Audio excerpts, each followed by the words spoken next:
Thanks for joining us once again here on Leading Edge. I'm Jeff Smith. Today we are hoping to educate and invigorate conversations that have been going on for years. And you might sit there at home, kind of like I was in the newsroom earlier this week, scratch your head and go, man, is that still being talked about? Tim Brown, president of TMCOG, joining us here in this first segment here. Tim, good to see you. Good to see you again. It has been a little while. We've known each other for years, yes. But I wanted to bring you back on here because I came across an article talking about the continued efforts, and we have covered it for years as far as the communities, local communities saying, hey, governor, hey, state legislators, we need a faster, better route from Toledo to Columbus. Yes. And just this past couple of weeks, we've heard the governor is really we're starting to catch his ear on it. Bring us up to speed. Sure. Well, let me give you 10,000-foot level as to why we're looking at this. Several years ago, the nation said, hey, our West Coast ports are clogged with offloaded port goods. Let's widen the Panama Canal, get more of these ships to more efficiently make it to the eastern seaboard, and then move from there back into the interior of the country. And the routes are pretty secure in most areas for doing that. We have a bottleneck in Ohio, in the Columbus area, and we don't begrudge the Delaware area and North Columbus its growth, but every time they put in another stoplight and another McDonald's, it erodes our ability to reach the interior of the state and have that connectivity to offloaded freight on the East Coast. So we've been pushing this issue for a while. It's a clogged artery, 38 traffic lights between here and the outer belt of Columbus that we have to wade through just to get to 270. So I've got a daughter who's a freshman at OSU, so I know it very well. But go on. You know the route. So we can't, with a straight face, point to this corridor anymore as a viable freight connection. At a time when we in Northwest Ohio, over 20, 30 years, have enhanced our connectivity to all regions throughout the Midwest. We can easily reach Detroit, the new Glass City Bridge that connects us going east to Cleveland. The Gordie Howe, which is going to be another bellwether for this area, huge, as far as logistics are concerned, right? Well, what it means with more lanes of freight processing on the bridge is that you don't have to be a just-in-time supplier with your business or supply in Detroit.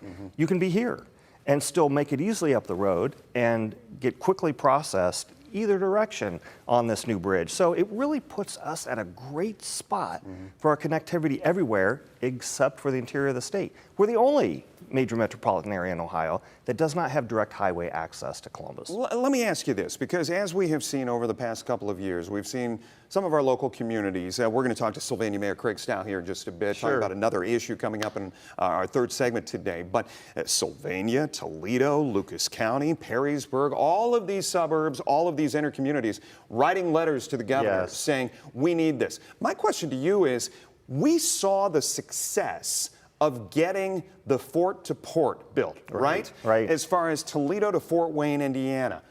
We love US 24 now, we do, right? Yes. But did it take that kind of momentum? Remind us, did it take that kind of effort, that grassroots level, to get that done? Yeah, it really did. And so, you know, one of the members of our regional legislative delegation, Representative Jim Hoops, who's now in leadership in the House, actually took then, I believe it was U.S. Senator Mike DeWine, on a drive through that corridor to show him how unsafe it was to do that kind of grassroots work with our legislators and the decision makers. The same thing was happening here. And the folks you just mentioned, both Commissioner Gerkin and Mayor Stout, very involved at TMCOG over the years, very involved in working together to advance this, and the network of support, even from our area legislative delegation. The governor put in his proposed transportation budget $10 million to further study this and move this down the line. Phenomenal news when we heard it. I want to read, in fact, a statement that we got from the Ohio Department of Transportation earlier this week on that point. In fact, Governor DeWine, according to Matt Bruning, press secretary for ODOT, it says, Governor DeWine has been very clear. Now, I'm going to have to grab the glasses. This is horrible, Tim, getting old. Governor DeWine has been very clear the conversations about a Delaware bypass must continue. The governor's transportation budget committed $10 million to study transportation needs across the state, specifically mentions the link between Toledo and Columbus. ODOT will continue making short-term improvements while simultaneously working with our local partners to find a viable long-term solution that benefits us all. I want you to stay right there, because when we come back, one of those solutions could be rail. Not so much road. We're going to talk about that on the other side right after this. All right. It hasn't been a hotbed conversation for years, but we're trying to warm it up. We're moving it from the back burner to the front burner. Tim Brown from TMCOG joining me talking about that route we want to get made between Toledo and Columbus. During the commercial break, you and I were talking about the Intel groundbreaking that happened just east of Columbus proper, and that was last year. Yeah. We were told again and again, I told you, Tim, from the politicians, from all the players down there that day, everybody's going to benefit from this, Northwest Ohio included. You said there might be some hurdles. One of them, the fact we don't have this route. Right. A lot of companies will have what they call just-in-time suppliers, and that radius is usually 2 hours. It could be more, it could be less. But some of our businesses are beyond that 2-hour connectivity to the area in Columbus where Intel is going to locate. So we just want to make sure that all of our businesses can fully participate, and that ability isn't eroded by having 38 traffic lights to wade through before they can get to Intel. Well, that's the big thing. You think, I guess, from a layman's perspective that, well, they can still get there, but they can't get there like they can. Once again, I'll use US 24 as an example. Right. You know, that has provided a huge moment for this side of the state. It really has, yeah, absolutely. So we just want to continue that. We've had strong momentum from the region's leaders that passed resolutions, wrote letters. Even the legislative delegation shepherded the governor's language in his transportation budget to make sure it wasn't altered in the House version of the budget. And the Senate made one amendment, and that was to put a deadline for ODOT to have this study completed by. So I can't thank enough the regional partners, both legislators, local business leaders, and elected officials, and the Toledo Chamber and TAGNO. Incredible partners in pushing this issue to the forefront. So are you seeing this as picking up momentum, or are we still at a snail's pace? No, I think we've picked up momentum. I mean, having language in the budget up to $10 million to study this and move it along, the legislature putting in a deadline, which means the next iteration would be talking about funding it. So we have coalesced around the notion that at this point, and again, we don't begrudge Delaware its growth, but every time they grow and put in another traffic light, our ability to reach Columbus is diminished. Let's talk rail. Sure. We said that going into the break, but obviously passenger rail is another thing. We talked about BG looking at supporting that being implemented here. And I asked you, is this an either-or thing, or is this a both-and, to have the route on the roads, but to also have the passenger route rail-wise? Well, look, we're talking about freight connectivity and a freight corridor to the interior of the state, the only metropolitan area of the state that doesn't have it. Yeah, we have to have the freight corridor. You can't put, all of that freight on passenger rail. But eventually, having a passenger rail connection to Columbus, you said the three C's are probably going to get that before we ever. Yeah, we were very pleased when the governor raised his hand and opted Ohio in and said that the state will support a study of connecting Cleveland to Columbus to Cincinnati, and also said that the state will support an application to study connecting Toledo to Detroit. So we probably can't get a connection from Toledo to Bowling Green to Columbus if we can't connect the three C's and connect Toledo to Detroit. Those make the most sense in this first round. Right. But we remain committed at TMCOG to having an application probably for the next round to connect Toledo to Bowling Green to Columbus. That is a goal for our region. What does TMCOG and its partners do from here on? Let's move the ball forward a little bit, Tim. What does TMCOG do with its partners, with these surrounding communities, to say, okay, let's put the pressure, let's keep the foot on the pedal? Sure. We work all the time with our sister organizations in Cleveland and Columbus. We work with Cleveland extensively on this enhanced corridor that we presently have between Cleveland, Toledo, and Chicago. And they are supportive of our application for the connection from Toledo to Detroit. They've got people in Cleveland that want to come to Toledo and take passenger rail to Detroit. So our partners around the state are solid on this. Our partners in Columbus also agreed. Let me ask you this, hypothetically. Is the route there? Right? I mean, you can kind of eyeball when you drive through from Waterville all the way to Fort Wayne. Sure. You can kind of see there was open land here. There was the ability to do this, and you wave in and out through Napoleon Defiance, so on and so forth. Is that there? I mean, have there been aerial studies done that say this is where we can put it? That's what these dollars will help pay for. That's what it is. Yep, help us to figure out what a route might look like. what would be the most cost-effective avenue, and at the same time pick up the most ridership.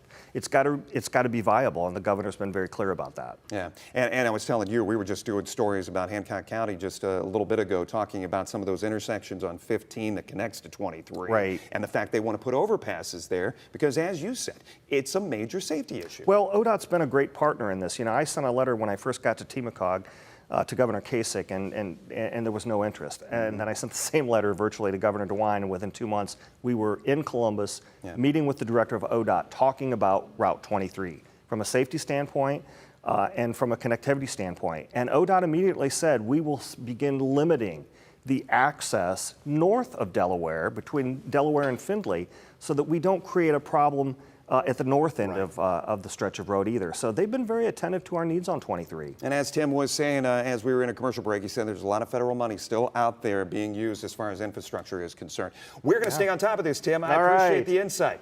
You're very welcome. We're talking about this thing once again, and when we come back, we're going to talk about another one of those projects you may have thought was dead in the water. It's not. We'll be back right after this. Welcome back here on Leading Edge. Glad to have with me now Sylvania Mayor Craig Stow and President of the Lucas County Board of Commissioners, Pete Gerkin. I brought you guys on here because, as I said, going to break, a topic that I thought was dead in the water is apparently still very viable, very talked about, and that is creating another intake as far as water consumption is concerned here in our region. Craig, I remember years and years and years ago, you and I sitting down for a conversation, you talking about extending a long straw from Sylvania to the lake at that time. And then we started talking about maybe a reservoir is one of the options. So I guess, gentlemen, bring us up to speed on where these talks are and where the status of this is. The key is a redundant water source. We need someplace else to draw water if we have a problem with the one intake we have now. And that's where we were going to go. Sylvania was going to put another pipe into the lake. We talked about going up to Monroe or Detroit to get water coming in. But the Ohio EPA has told Toledo that if you build a reservoir with a 15-day supply of water, it can be lake water coming from the same place. It can settle out, and if there's a problem, that'll take care of an emergency. That's fine, and we were on track to get that built. We built that into the new rates that are set for the next couple of years. It's a $100 million project, and it was gonna get done, no doubt about it. Unfortunately, there has been a new challenge come along. We've been told by an engineering firm taking a look at the existing low-pressure water line coming from the low-pressure water treatment plant to the water treatment plant itself, that it has zero life expectancy left in it. We've got to fix that. Yeah. Now, it's a redundant line. There's one next to it that's old, Right. but we need to take care of it. This is a priority project. Is that an issue, and I'm sorry to be naive as far as this is concerned, but is that an issue just supplying water, period, coming up? It could be, but there's two lines. But we need to have both lines operational. It hasn't failed yet. The engineering firm says, well, it could. Old wells built back before World War II. Right. So it needs to be taken care of. And Toledo has recommended taking the $100 million that was in the rate structure to build the water reservoir to replace that line. That's our challenge right now. Let's do some history lessons on this, Got because it's been a while, and I give all credit to Mayor Stow. I was happy to be his wingman on this project 2 mayors ago. I started with Collins and then Mayor Hicks Hudson to build this Regional Water Commission. Why did we press so hard to get it? There was 2 things. City was the Toledo of controlling all the rates, so there was a problem with one entity controlling everybody else's future. We solved that. The second, and Mayor Stow's been on this forever, and he's right, you need a redundant water source. We saw what happened in 2015. Devastating the community. So the 2 reasons that we put this thing together and got it where it's at is the first one's being taken care of, right? We're dealing with rates collectively. Everybody has a seat at the table for rates. But there's no rates without water, right? Rates are secondary to water being accessed. Sure. So this redundant water system now is more important now than ever. If you have a threat to the supply of water coming in, and it is a threat. You mentioned there's a double line, but there's 2 lines for a reason. It's more important now to have that supply of water than ever. There was some thought of pushing the reservoir off for 15 years. That's not what we formed this commission for. And we reminded the mayor of this. Mayor, We did this collectively. Collectively, we'll make the decision. I know you want to fix it. We have to fix those 98-inch line. We have to do that. But you cannot do it at the expense of our primary purpose. Our singleness of focus was to get this line together, protect our community. We can't lose that because of that. Correct me if I'm wrong. 2019, we go back. Mayor Kepskavage is out there, says we've gotten all 9 communities, member communities, to jump on board with the rate process, the rate scale that we have. But when we're talking about creating this secondary water source, this one that will benefit in case of emergency, there was also talk about just going separate, period, correct? Because of where we're drawing this water from. I mean, we're sitting here 2023, we're coming up on almost a 10-year, we're not too far from a 10-year anniversary of the algal bloom issue where we shut off all water. But where are we as far as that talk is concerned? Are we still okay with what's sitting out there in the lake, where it's sitting, and from where we're drawing? Which right now it's all we got. Well, I know, I realize that, Pete. We're not okay with that. The best solution is another water intake and another water treatment plant. But that's extremely expensive. That's another $500 million or something like that. And yes, we need to do it for the future. And as the region grows, we're going to have to do it. But we got to take care of this problem in the near term. Yeah. And Toledo is through the stress of raising their rates up to 10% a year or so, and we got to work with them on this. There's just no doubt about it. We're going to take our third break right here. We're going to be back, continue this conversation on the other side for a final time here on Leading Edge right after this. Welcome back for our final segment here, and we are talking with Sylvania Mayor Craig Stout joining us, as well as Pete Gerkin. He is president of the Board of Commissioners, Lucas County. Guys, we were going into break talking about this water issue that exists, and Craig, you said to me during the commercial break, you said this is a fix that needs to be done regionally. What do you mean by that? It's a regional water system. We've got 500,000 people getting their drinking water from this system. We now have a regional water commission, and even though Toledo retains ownership of the water treatment plant, the pipes that run out are regional pipes. And a regional commission now has the oversight for the engineering of it and the oversight for the rate structure. We need to solve these challenges regionally, but that means we need to work with Toledo and their financial realities to get it done. And part of the solution can be to tie on regionally with other water systems that are out there that can help, like Bowling Green or Monroe. Oregon, we're already tied on there, but we can facilitate that one. Maybe even get over to Port Clinton or Carroll Township. In an emergency. Are any of those willing to play ball? I would guess they are, yes. But those conversations haven't happened. Well, I mean, part of it was during the creation of this commission, Waterville left the system and connected to Bowling Green to take care of themselves. We should restart those things. Here's what people need to know about water rates and how this affects not just the city of Toledo. We all pay water rates based on the cost of that plant and those pipes. But people don't realize there are more water meters paying for the system outside the city of Toledo than inside. There's more of us, the Lucas County system, the Sylvania system, all the suburban systems. There's more customers there than there are in the city of Toledo. So you have the external customers, who shouldn't be external anymore, paying the majority of the money to pay for the water processes. So Toledo needs to recognize that if their bills goes up, everybody else's does, so we're in this together. But we need to go after every federal dollar that's out there. This is an emergency. This is put up the 2015 posters again. This is an emergency. There's money. And I think I'm a little stressing with the city of Toledo. They need to come with us to get that money, not save it for something else. And that's something we talked to Tim about just in the last segment. He said there are federal dollars out there still available as far as infrastructure is concerned in this country, but you're saying it's not being used to that effect. Toledo is going after those federal dollars on a sanitary sewer issue that they have. We need to broaden the scope of that and talk about drinking water as well. That's the solution. That's one reason I brought up external ratepayers. We all need that. The city of Toledo has a problem with their sanitary sewer. Every community has that. But the larger view is the whole region is in the water Pete, system. I want to go back to something you were talking about just before when we were in the commercial break. You said people need to understand. You use the artery metaphor. Talk once again about what is going on with these pipes, these intake. So there's water lines that come from what's called low pressure statement center. There's 9 miles outside of Toledo. These two massive water lines run from that into the water treatment plant, right? And they're right side by side. So They're old. They're old. They're pre-World War II. They're old. They both need fixed. They're leaking. Right. They built two because they needed to for a redundancy. If you take one out, then you have no redundancy. They're both old.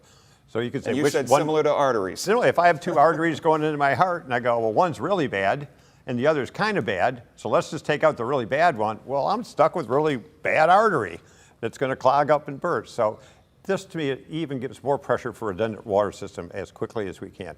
We have to figure a way to do both. You have to do the replacements and repair, but you also really have to move forward with having a backup. I mean, if you're going to have that artery clog, you want a CPR machine or an ADM machine right next to you. We need to get that backup machine located next to us. We need to do it quickly. I don't want people to be confused here this morning or whenever you're watching that we're talking microcystin out in the lake, the algal blooms. This is a totally different issue, but it also brings about a moment of pause, I'm sure, as your commission, your board meets and discusses what's our next move. Yes? I think our board is to use the system that we built, and that board, the Regional Water Commission, make sure that they send the message that we need to do both things at one time. And here's a shameless plug on something else. We also got to keep cleaning up Lake Erie. And the commissioners, you know, have, along with others, have been preeminent and get Lake cleaned up. So let's just not worry about the water supply. At the same time, let's make sure the lake's clean enough to bring the water in. And Craig, on your agendas going forward, as far as the rest of 2023 is concerned, how much focus will water be? Water is something that I've talked to Mayor Kapsakavich about, and we'll talk about it every time I see him.